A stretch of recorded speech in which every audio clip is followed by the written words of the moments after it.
आगे हम पढ़ेंगे गौतम बुद्ध के बारे में। गौतम बुद्ध के जीवन से संबंधित कुछ प्रतीक, उनके जीवन की घटनाओं से संबंधित कुछ प्रतीक चिन्ह होते हैं, आज हम उनके बारे में बात करेंगे।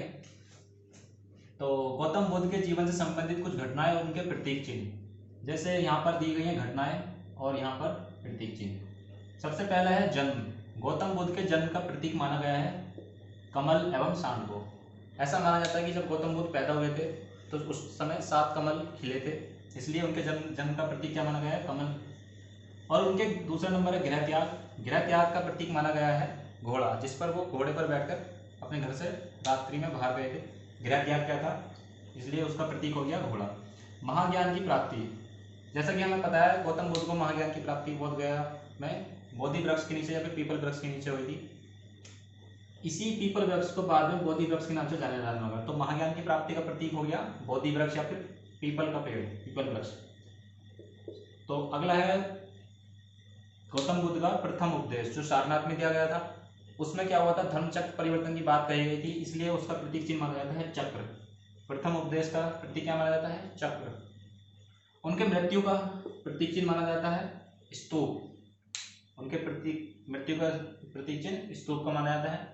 तो ये गौतम बुद्ध के जीवन से संबंधित कुछ घटनाएं और उनसे संबंधित प्रतीक थे जो एग्जाम में पूछ लिए जाते हैं। जैसे कि एग्जाम में पूछेगा गौतम बुद्ध के गृह त्याग का प्रतीक क्या है, तो गृह त्याग कब किया था, उन्होंने घोड़े पर बैठ के घर से बाहर गए थे, उनके गृह त्याग का प्रतीक हो गया घोड़ा। ऐसे पूछ सकता है कि महाज्ञान की प्राप्ति का प्रतीक क्या है गौतम बुद्ध की, तो वो हो गया पीपल का वृक्ष।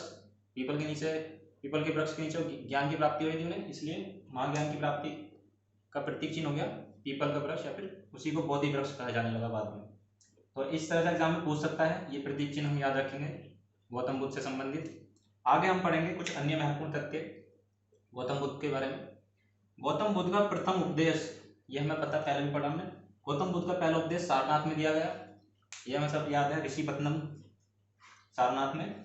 और अगला है गौतम बुद्ध ने सर्वाधिक उपदेश कहाँ पर दिए, तो पहला उपदेश याद रखना इंपॉर्टेंट है कि गौतम बुद्ध का पहला उपदेश सारनाथ में। उसके बाद सर्वाधिक उपदेश कहाँ पर दिए उन्होंने, श्रीवास्तव।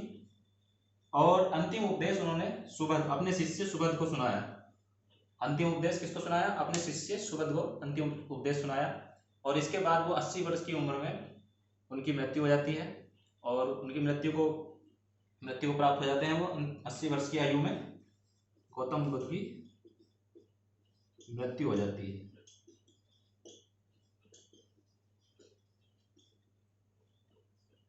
और उनकी जो मृत्यु होती है उसको कहा गया है महापरिनिर्वाण। तो जो गौतम बुद्ध की मृत्यु का प्रतीक चिन्ह क्या है, मृत्यु को क्या बोलते हैं गौतम बुद्ध, मतलब बौद्ध धर्म में महापरिनिर्वाण, ये मृत्यु को बोला जाता है बौद्ध धर्म में महापरिनिर्वाण। तो 80 वर्ष की आयु में उनकी मृत्यु हो जाती है, उस मृत्यु को, घटना को क्या बोलते हैं, महापरिनिर्वाण। ऐसे ही अब उन्होंने मृत्यु से पहले कुछ 4 आर्य सत्य के बारे में कहा है। आइए हम वो जानते हैं 4 आर्य सत्य क्या होते हैं। पहला आर्य सत्य है दुख। गौतम बुद्ध ने बताया कि संसार दुखों से भरा हुआ है। पहला क्या बताया, संसार दुख से भरा हुआ है।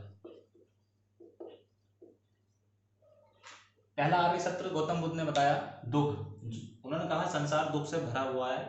और दुख का कारण उन्होंने क्या बताया, दूसरा आर्य सत्य है दुख का कारण। दुख का कारण है इच्छा। दूसरा आर्य सत्य उन्होंने बताया दुख का कारण है इच्छा। कोई भी जो हमारे मन में इच्छा होती है कि मेरे पास घर होना चाहिए, मेरे पास गाड़ी होनी चाहिए, तो दुख का कारण क्या बताया गौतम बुद्ध ने, इच्छा। अगला बताया उन्होंने दुख का निवारण, कि इन जो संसार में दुख है इनका निवारण भी किया जा सकता है। और दुख के निवारण, अगला आर्य सत्य क्या है, दुख के निवारण के लिए उन्होंने, तो इन दुख के निवारण के लिए गौतम बुद्ध ने एक अष्टांगिक मार्ग, तीसरा आर्य सत्य था आर्य सत्य दुख का निवारण, यानी कि उन्होंने कहा कि इन दुख का निवारण भी किया जा सकता है। चौथा आर्य सत्य उन्होंने ये बताया कि इन दुख के निवारण के लिए अष्टांगिक मार्ग, उन्होंने आज अष्टांगिक मार्ग बताए जिससे इन जो संसार में दुख है इसका निवारण किया जा सकता है। तो दोबारा एक बार इसको देखते हैं 4 आर्य सत्य को। पहला आर्य सत्य है दुख। गौतम बुद्ध ने बताया कि संसार में दुख ही दुख है, संसार दुख से भरा हुआ है। दूसरा उन्होंने बताया आर्य सत्य कि इस दुख का कारण क्या है। इस दुख का कारण गौतम बुद्ध ने बताया इच्छा। किसी भी मनुष्य की कोई इच्छा उसके दुख का कारण बनती है। तो ये हो गई इच्छा। और उन्होंने तीसरा आर्य सत्य बताया कि इस दुख का निवारण भी हो सकता है। चौथा आर्य सत्य अष्टांगिक मार्ग, जो उस दुख के निवारण के लिए अष्टांगिक मार्गों का उन्होंने निवारण किया। अब पढ़ेंगे हम उन्होंने ऐसे क्या अष्टांगिक मार्ग बताया जिसको अपनाकर हम दुख से मुक्त हो सकते हैं। तो अष्टांगिक मार्ग के प्रवर्ता कौन हो गए? ये हो गए गौतम बुद्ध के द्वारा। गौतम बुद्ध के द्वारा अष्टांगिक मार्ग दिए गए। तो अष्टांगिक मार्ग पढ़ते हैं, देखिए क्या आते हैं। अष्टांगिक मार्ग में पहला है सम्यक दृश्य, यानी कि एक अच्छा दृश्य होना चाहिए, एक अच्छी नजर होनी चाहिए। सम्यक सोच होनी चाहिए, जो भी हम विचार करते हैं सम्यक विचार। सम्यक वाक, सम्यक हमारी वाणी जो बोलना बोलता है सम्यक अच्छा होना चाहिए। हमारा आचरण अच्छा होना चाहिए, सम्यक आचरण। हमारा जीवन अच्छा होना चाहिए, सम्यक जीवन। और सम्यक प्रयास, हमें निरंतर जीवन में प्रयास करते रहना चाहिए। और सम्यक ज्ञान, हमें अच्छे ज्ञान की प्राप्ति करनी चाहिए। और सम्यक योग, योग को भी गौतम बुद्ध ने अष्टांगिक मार्ग में रखा है कि सम्यक योग एक अच्छा व्यायाम एक मनुष्य के लिए जरूरी है दुख से मुक्त होने के लिए। तो ये अष्टांगिक मार्ग है, याद रखने एक तरह से। सम्यक दृश्य, सम्यक सोच, सम्यक वाक, सम्यक आचरण, सम्यक जीवन, सम्यक प्रयास, सम्यक ज्ञान और सम्यक योग। ये कुछ अष्टांगिक मार्ग बताए हैं, गौतम बुद्ध के द्वारा दिए गए हैं, याद रखना है।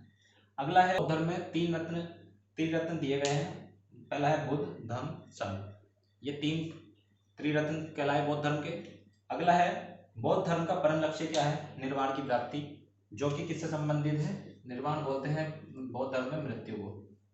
बौद्ध धर्म का परम लक्ष्य है निर्वाण की प्राप्ति, यानी कि मृत्यु। ये इसका लक्ष्य है। इसके बाद अब ये कंप्लीट हो गया है इसलिए पार्ट। अभी हमने पढ़ा गौतम बुद्ध के जीवन से संबंधित कुछ घटनाएं और उनके प्रतीक चिन्ह के बारे में। फिर हमने पढ़ा गौतम बुद्ध के द्वारा जो 4 आर्य सत्य दिए गए, फिर उनके अष्टांगिक मार्ग के बारे में। अब हम उसी क्रम में आगे पढ़ेंगे। जब गौतम बुद्ध की मृत्यु हो गई 483 BC में, 80 वर्ष की आयु में उनकी मृत्यु हो गई। और उनकी मृत्यु की घटना को कहा गया बौद्ध धर्म में महापरिनिर्वाण। तो महापरिनिर्वाण यानी कि गौतम बुद्ध की मृत्यु के बाद बौद्ध धर्म को चलाने और उसका प्रसार करने के लिए अलग अलग समय में अलग अलग राजाओं ने कुछ बौद्ध संगीतें कराई। आइए उनकी चर्चा करते हैं। तो गौतम बुद्ध की मृत्यु 483 BC में 80 वर्ष की आयु में कुशीनगर में हुई। ये इंपॉर्टेंट है, इसको याद रखना है। गौतम बुद्ध की मृत्यु को हुई 483 BC में कुशीनगर में। तो अब उसके बाद अलग अलग समय पर संगीतियाँ आयोजित किया गई। संगीति का मतलब होता है सभा, संगीति का मतलब सभा। टोटल 4 संगीतियाँ आयोजित की गई बौद्ध धर्म से संबंधित।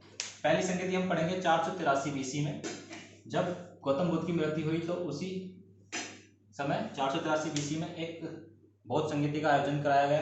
कहाँ पर कराया गया? स्थान है उसका राजगृह। राजगृह में पहली बौद्ध संगीति कराई गई और उस समय राजा थे हमारे अजातशत्रु। तो ये याद रखेंगे, स्थान और समय और राजा। और उस संगीति के अध्यक्ष कौन बनाए गए? महाकश्यप को उसका अध्यक्ष बनाया गया। 483 में आयोजन किया गया, राजगृह में आयोजन, राजगृह यानी कि बिहार।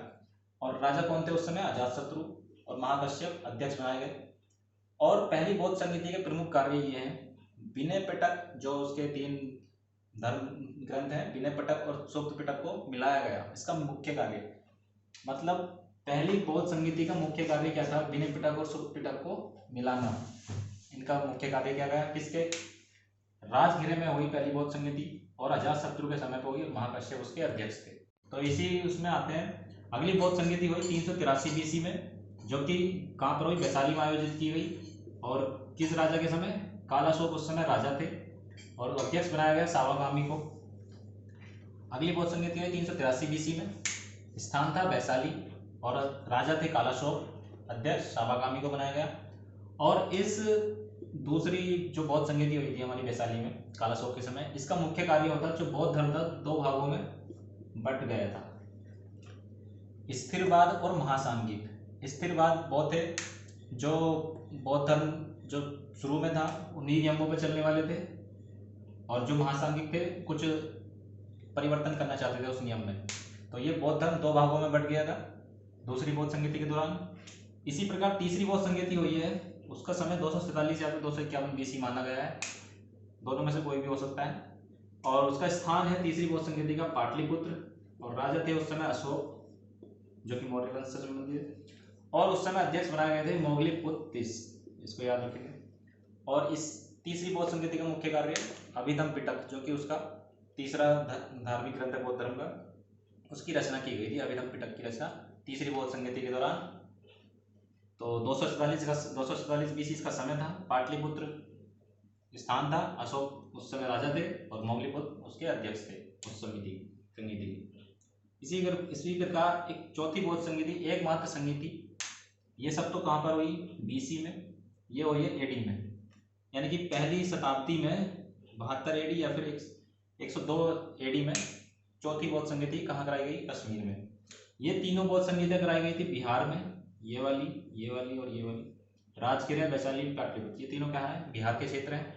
एकमात्र संगति जो बिहार से बाहर कराई गई कुंडलवन, कश्मीर में, और ये एकमात्र संगति है जो कि ईसवी में हुई। ये ईसा पूर्व में तीनों और ये ईसवी में। तो एकमात्र बौद्ध संगति जो बिहार से बाहर के क्षेत्र में हुई कुंडलवन, कश्मीर में, और इसके राजा कौन थे? कनिष्क इस समय राजा थे, और अध्यक्ष बनाया गया पाशुमित्र को और उपाध्यक्ष अश्वघोष को। जो चौथी बौद्ध संगति 72 AD या फिर 102 AD, कुंडलवन, कश्मीर में, राजा थे कनिष्क और अध्यक्ष थे पाशुमित्र।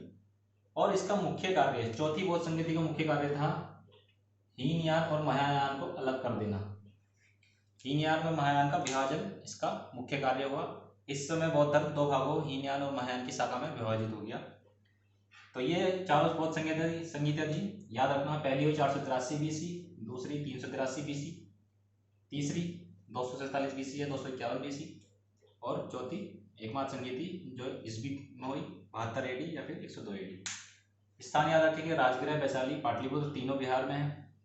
एकमात्र संगति जो बिहार के पहाड़ क्षेत्र हुई वो कश्मीर, कुंडलवन में, राजा अजातशत्रु, कालाशोक, अशोक, कनिष्क। तो ये याद रखेंगे। इसका क्या है, राजाओं को याद करने की ट्रिक है। बौद्ध धर्म के राजा, मतलब उस संगति के राजा कौन थे?